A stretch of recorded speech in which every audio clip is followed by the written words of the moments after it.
Hello दोस्तों, मैं अर्जुन आपका दोस्त। आज का विषय है मोटापा, जिसे इंग्लिश में ओबेसिटी कहते हैं। ओबेसिटी मतलब मोटापा क्या है, ये मैं आपको आज बताऊंगा। जो आप खाने में जैसा मतलब तली भुनी चीजें, पकोड़े, जंक फूड्स और फ्राइड फूड्स खा रहे हैं आप, तो उससे जो आप खाते हैं उन्हें, जो कैलोरीज आप अर्न करते हैं, जो कैलोरीज आप लेते हैं, शरीर को देते हैं, वह कैलोरी आप पूरी यूज नहीं कर पाते हैं। क्योंकि आज क्या है, आजकल लोग इतना शारीरिक श्रम नहीं कर रहे हैं, तो इस वजह से वो कैलोरीज को जला नहीं पाते हैं, बर्न नहीं कर पाते हैं। जब वो कैलोरीज जल नहीं पाती, बर्न नहीं हो पाती, तो वो कैलोरीज क्या होती है, वो इकट्ठी होती है। वो कैलोरी इकट्ठी होने के बाद में फैट के रूप में आपके शरीर में इधर उधर दिखाई देती है, जिसे आप मोटापे का रूप कह सकते हैं।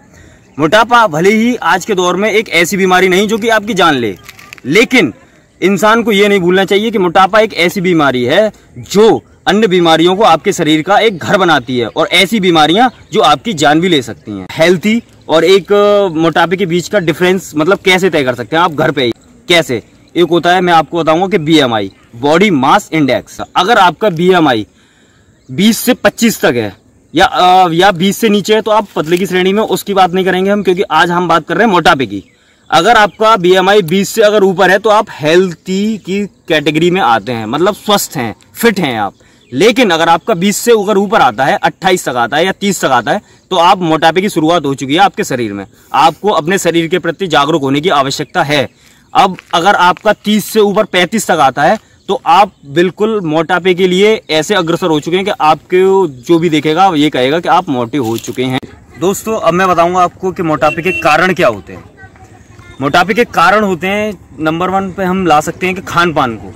खान पान आपका कैसा है, रहन सहन कैसा है। और एक होता है कि आनुवांशिक आपको मिल रहे हैं, कि जैसे आपके माता पिता मोटे हैं, तो हो सकता है कि आप भी मोटेपे के शिकार हो सकता है। अब खान पान में क्या, आजकल लोग क्या करते हैं कि जरा सी भूख लगी, उन्हें तुरंत फोन किया, तुरंत ऑनलाइन खाना मंगाया। लेकिन पुराने टाइम में क्या होता था कि पुराने टाइम में लोग जरा सी भूख लगती थी या ज्यादा भी लग रही है तो उसे मार लिया करते थे। बात ये भी है कि शारीरिक श्रम कम होते जा रहे हैं। शारीरिक श्रम कैसे कम होते जा रहे हैं कि जरा सी अगर हमें कहीं जाना है तो क्या करेंगे हम कि मोटरसाइकिल वगैरह यूज करेंगे, लेकिन पैदल नहीं चलना पसंद करेंगे। क्यों? क्योंकि इतने आलसी हो गए हैं हम। बच्चे आजकल क्या कर रहे हैं कि कोई भी एक्टिविटी नहीं कर रहे हैं, खेल कूद बाहर जाके नहीं कर रहे हैं। माता पिता भी ऐसे हो गए हैं कि अपने बच्चों को फोन दे देते हैं, वो फोन पे ही लगे रहते हैं, पूरे दिन भर लगे रहते हैं बैठे बैठे। इतना मतलब रूटीन बेकार हो चुका है कि कोई भी इंसान, चाहे वो किसी भी ग्रुप में, एज ग्रुप में हो, बच्चा हो, जवान हो, चाहे बूढ़ा हो, वो शारीरिक श्रम करना नहीं चाहता आज के टाइम में। इस वजह से वो मोटापे का शिकार हो रहा है। अब इसमें खान पान क्या है आपका?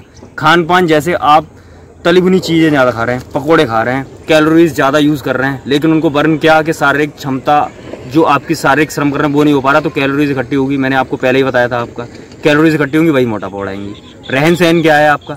रहन सहन ये कि जैसे आप कोई भी सुबह से निकले या फिर कहीं भी, जैसे आप दफ्तर में जा रहे हैं, खाना खाया या आपने लंच किया, बैठे रहे कुर्सी पे, कोई भी आपने शारीरिक श्रम नहीं किया, न वो करने की कोशिश की।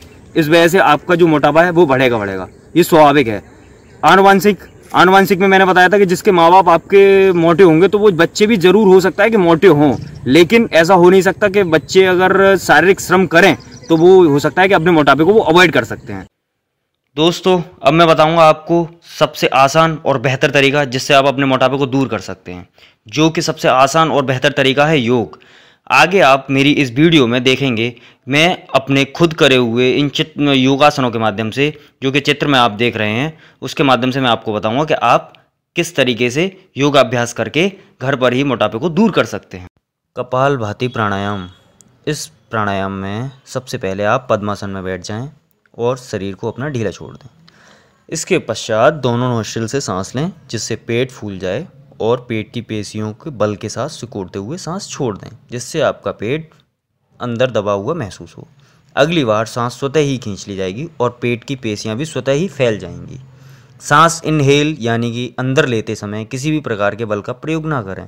इस क्रिया को तेजी से कई बार दोहराएं। यह क्रिया करते समय पेट फूलना और सिकुड़ना दोनों चाहिए। शुरुआती दौर में ऐसे आप 15 से 30 बार करें और धीरे धीरे इसकी मात्रा बढ़ाएं। कपालभाति से आप अपने मोटापे को कम कर सकते हैं। यह आपके मोटापे में बहुत फ़ायदेमंद आसन है। अब बात करते हैं भुजंगासन की, जिसे हम इंग्लिश में कोबरा पोज कहते हैं। इस आसन में सबसे पहले आप अपनी पेट के बल लेट जाएं। इसके बाद अपनी हथेली को कंधे के नीचे ले जाकर अपने दोनों पैरों को खींचकर सीधा करिए। तथा दोनों पैरों के बीच में कोई भी गैप ना हो, जैसा कि आप चित्र में देख रहे हैं। इसके बाद सांस लें और अपने शरीर के अगले भाग को कोबरा की तरह ऊपर की ओर उठाएं।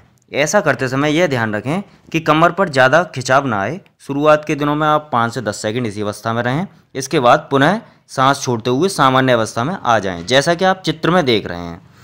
शुरुआती दिनों में इस आसन को 4 से 5 बार करें, फिर धीरे धीरे इसकी संख्या बढ़ाएं। यह आसन आपके पेट की चर्बी को कम करने के लिए बहुत फायदेमंद है। अब बात करते हैं चक्की संचालन आसन की। इस आसन को करने के लिए सबसे पहले आप पैरों को फैलाकर बैठ जाएं और अपने दोनों हाथों को सामने ले जाकर आपस में उंगलियों को फंसा लें। फिर उसके बाद में आपको अपनी कमर को पीछे ले जाते हुए और आगे ले जाते हुए आपको एक अपने हाथों से व्रत बनाना है, जैसे कि आप चक्की चला रहे हैं। इस आसन को आप 10 से 15 बार करें। एक बार क्लॉकवाइज करने के बाद फिर दूसरी बार आपको एंटी क्लॉकवाइज करना है। इससे आप इस आसन से आपके पेट की मांसपेशियों की मालिश होती है और इस आसन को लगातार करने से आप अपने पेट की एक्स्ट्रा चर्बी को आसानी से कम कर सकते हैं, जैसा कि आप चित्र में देख रहे हैं। पादवृत्तासन। इस आसन में सबसे पहले आप कमर के बल सीधे लेट जाएं, उसके बाद अपने सीधे पैर को ऊपर की ओर ले जाएं और उससे एक वृत्त का निर्माण करें, जैसा कि आप चित्र में देख रहे हैं। उसके बाद सामान्य स्थिति में आएँ और इसी क्रिया को आप उल्टे पैर से दोहराएं। ऐसा आप दोनों पैर से 5 से 10 बार करें। उसके बाद रेस्ट लें। फिर इसी विधि को आप दोनों पैरों से 5 से 6 बार करें। इस आसन को आप अपने मोटापे को दूर करने के लिए और पेट और कमर के आसपास की चर्बी को दूर करने के लिए कर सकते हैं। पादहस्तासन। इस आसन में दोस्तों हमें सबसे पहले सीधे खड़े होना है, उसके बाद अपने दोनों हाथों को ऊपर की ओर ले जाना है। ध्यान रखें यह क्रिया करते समय ब्रीथ इनहेल यानी कि अंदर की ओर लेनी है। फिर इसके बाद चित्रानुसार जैसा कि आप देख रहे हैं, अब आगे की ओर झुककर अब अपने दोनों हाथों से आपको अपने पैर या फर्श को छूना है। ध्यान रखें इस क्रिया को करते समय ब्रीथ एक्सहेल यानी कि बाहर की तरफ निकालनी है। इस प्रकार आप 10 से 15 बार इस आसन को घर पर कर सकते हैं, जिससे कि आप एक्स्ट्रा फैट को कम कर सकते हैं और अपने शरीर को स्वस्थ बना सकते हैं।